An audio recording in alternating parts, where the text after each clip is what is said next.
ಕಾಡಾನೆ ಭೀಮನ ಸೌಮ್ಯತೆ ನೋಡಿ. ದಾರಿಯಲ್ಲಿ ಎದುರಿಗೆ ನಿಂತಿದ್ದ ಹಸುವನ್ನ ಕಂಡು ಮೌನವಾದ ಭೀಮ ಹಸು ದಾಟಿದ ಮೇಲೆ ಮುಂದೆ ಸಾಗಿದ.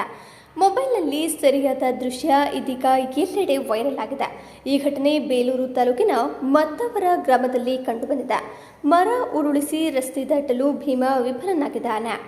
ಭೀಮನ ಸೌಮ್ಯತೆ ಕಂಡು ಸಾರ್ವಜನಿಕ ವಲಯದಲ್ಲಿ ಪ್ರಶಂಸೆ ಮಾತುಗಳು ಕೇಳಿಬಂದಿದೆ.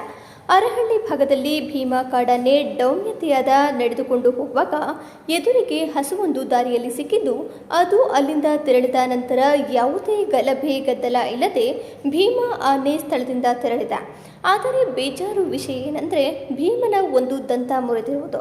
ಮತ್ತೊಂದೆಡೆ ಮಲೆನಾಡು ಪ್ರದೇಶವಾದ ಬೇಲೂರು ತಾಲೂಕಿನ ಅರಹಳ್ಳಿ ಹಾಗೂ ಬಿಕ್ಕೋಡು ಭಾಗವಾದ ಸುತ್ತಮುತ್ತಲಿನಲ್ಲಿ ಕಾಡಾನೆಗಳ ಹಾವಳಿ ದಿನದಿಂದ ದಿನಕ್ಕೆ ವಿಪರೀತವಾಗ್ತಿದ್ದಂತೆ ಹಲವು ಕೃಷಿಕ ಬೆಳೆಗಾರರು ಸೋಲಾರ್ ವಿದ್ಯುತ್ ಬೇಲಿಯನ್ನ ಅಳವಡಿಸುವತ್ತ ದಾಪಗಾಲು ಇಟ್ಟಿದ್ದು, ಅದರ ಪರಿಣಾಮವಾಗಿ ಭಾಗಶಃ ಕಾಡಾನೆಗಳು ಸೋಲಾರ್ ಬೇಲಿಯನ್ನ ಕಂಡೊಡನೆ ದೂರ ಸರಿಯಲು ಪ್ರಯತ್ನಿಸುತ್ತಿರುವುದು ಇತ್ತೀಚೆಗೆ ಬೆಳಕಿಗೆ ಬರ್ತಿವೆ.